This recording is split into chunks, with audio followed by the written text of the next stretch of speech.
다우지수가 어젯밤 사상 처음으로 종가 52,000선을 넘겼습니다.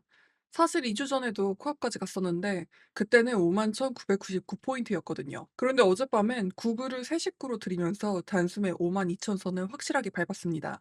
나스닥은 2% 넘게 뛰었고요. 반도체는 4% 가까이 솟구쳤습니다. 그런데요, 미국 반도체가 이렇게 잔치를 벌이는 바로 그 시간에 정작 우리 삼성전자와 SK 하이닉스한테는 미국에서 소송장이 날랐습니다. 같은 반도체인데 미국은 웃고 한국은 울 수도 있는 묘하게 나뉜 밤이었습니다. 미국 반도체가 웃는 날 한국 반도체엔 왜 이런 정반대 소식이 날라왔는지 그 이야기는 맨 끝에 짚어드리기로 할게요.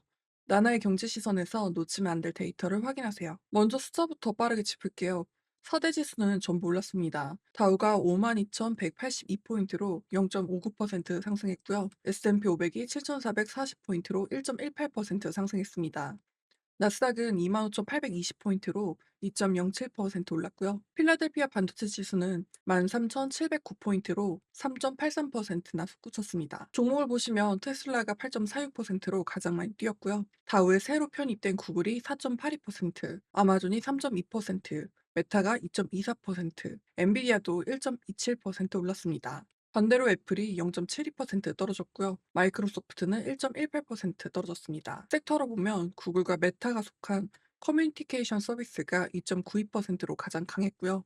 수제 업종이 1.33% 빠지면서 가장 약한 모습을 보였습니다. 투자 심리를 보여주는 공포지수는 4% 넘게 빠졌고요. 그만큼 시장이 편안해졌다는 뜻으로 받아들여지기도 합니다. 미국 10년물 국채금리는 4.378%로 거의 제자리고요. 달러 인덱스도 101.1로 보합이었습니다. 우리한테 제일 중요한 원달러 환율은 1541원이고요. 여전히 높은 수준입니다. 자, 이 숫자들 왜 이렇게 움직였는지 하나씩 풀어볼게요. 첫 번째 주인공은 다우지수입니다. 구글의 모회사 알파벳이 다우지수로 새로 들어온 거였어요. 그동안 다우의 자리를 22년간 지켜왔던 통신회사 버라이즌이 빠지고 그 자리를 구글이 차지한 겁니다. 이게 왜 중요하냐면요. 수많은 지수 펀드들이 이제 의무적으로 구글 주식을 담아야 하거든요. 그 매수세가 한꺼번에 들어오면서 구글이 첫날부터 크게 뛴 겁니다. 미국을 대표하는 지수의 얼굴이 통신에서 AI와 클라우드로 바뀐 상징적인 사건이었습니다. 두 번째는 반도체인데요. 어젯밤 필라델피아 반도체 지수가 큰 폭으로 뛰었는데 특히 반도체를 만드는 장비 회사들이 불을 뿜었습니다. 장비 대장주들이 8%에서 12%까지 무더기로 폭등했고요. 메모리 회사들도 두 자릿수로 올랐습니다.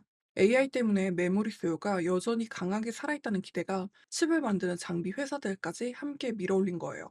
이게 우리한테는 좋은 신호인 게 미국 메모리와 장비가 이렇게 강하면 같은 메모리를 만드는 삼성전자와 SK 하이닉스한테도 우호적인 분위기가 만들어지거든요. 화요일 우리 반도체를 볼 때 이 흐름을 꼭 같이 보셔야 합니다.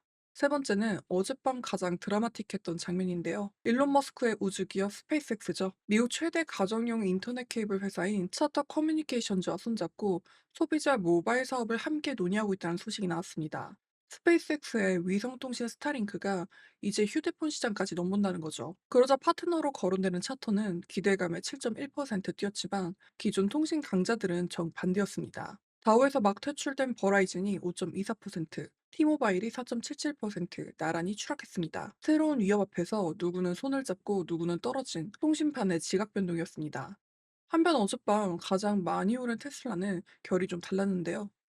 곧 나올 2분기 차량 인도량이 시장 예상을 크게 웃돌 거란 기대인데 이른바 어닝 서프라이즈 기대감에 급등했습니다. 반대로 애플과 마이크로소프트는 나란히 1% 안팎으로 빠지면서 같은 빅테크 안에서도 종목별로 나뉘는 모습을 보여줬습니다. 네 번째는 다시 뜨거워진 중동인데요. 미국과 이란이 나흘 연속 서로 공격을 주고받으면서 휴전이 흔들리는 가운데 트럼프 대통령이 이란이 먼저 회담을 요청했다. 오늘 화요일 카타르 도하에서 만난다고 발표했습니다. 그런데 이란이 곧바로 그런 회담은 예정에 없다면서 부인한 건데요. 한쪽은 만난다고 하고 한쪽은 아니라고 하는 엇갈린 진실 공방이 벌어진 거예요. 다만 이란도 전문가 대표단이 도하에 가긴 한다. 단 협상은 아니다라고 해서 대화의 끈이 완전히 끊긴 건 아닙니다. 이 줄다리기 결과에 따라 유가가 다시 출렁일 수도 있어서 꼭 지켜봐야 할 변수로 보여집니다. 자, 이제 맨 처음에 말씀드렸던 그 이야기예요. 미국 반도체가 잔치를 벌인 바로 이 시점에 우리 삼성전자와 SK 하이닉스는 미국에서 집단 소송을 맞았습니다. 미국 소비자들과 PC 업체들이 지난주 두 회사를 포함한 메모리 업체들이 디램 가격을 담합했다면서 캘리포니아 연방법원에 소송을 낸 건데요. 핵심 주장은 이렇습니다. AI용 고성능 메모리인 HBM을 늘린다는 명분으로 일반 D램 생산을 일부러 줄여서 지난 4년간 디램 값이 무려 700% 가까이 뛰게 만들었단 거죠. 게다가 삼성과 SK 하이닉스는 2000년대 초에도 미국에서 담합으로 유죄를 받고 거액의 벌금을 문 전력이 있어서 시장이 더 예민하게 보는 사안입니다. 그럼 정리해 드릴게요. 어젯밤 미국은 다우가 사상 첫 5만 2천 포인트를 넘겼고 반도체까지 강하게 오른 한마디로 투자 심리가 살아난 밤이었습니다. 그럼 우리 화요일 코스피는 어떻게 봐야 할까요? 먼저 부담으로 다가오는 사안은 방금 말씀드린 담합 소송입니다. 삼성과 SK 하이닉스를 직접 겨냥한 악재라 투자 심리의 그늘이 될 수도 있습니다. 여기에 환율도 1,500원대에 머물러 있어서 수입 물가를 자극하는 인플레이션 부담도 남아있고요. 반대로 기회도 분명히 있습니다. 미국 메모리와 반도체 장비가 이렇게 강하게 오른 건 같은 메모리를 만드는 우리 삼성, SK엔 힘이 되는 신호거든요. 게다가 공포지수가 내려오면서 위험 자산을 사들이려는 심리가 돌아온 것도 외국인 수급엔 도움이 될 수가 있습니다. 여기에 하나 더 있죠. 이재명 대통령 주재로 열린 3대 메가 프로젝트 국민보고에서 삼성과 SK 하이닉스의 대규모 투자 청사진이 공개됐는데 이 국내발 호재가 반도체 수급을 얼마나 받쳐줄지도 함께 지켜보셔야 합니다. 담합 소송이란 악재와 미국 반도체 강세에 국내 투자 호재까지 더해진 기대. 이 둘 중 어느 쪽이 우리 반도체주를 더 세게 끌어당기는지를 지켜보시면 될 것 같습니다. 그리고 하나 더 있는데요. 미국과 이란의 도하 회담이 진짜 열리는지, 주가가 어디로 튀는지가 흐름을 통째로도 바꿀 수 있습니다. 여러분은 이 담합 소송, 잠깐 지나갈 악재라고 보시나요? 아니면 오래갈 리스크라고 보시나요? 댓글로 알려주세요. 오늘은 여기까지 시장을 살펴봤고요. 양질의 데이터를 제공해 드릴 수 있도록 구독, 좋아요, 알림 설정 부탁드릴게요. 오늘도 시청해 주셔서 감사드립니다.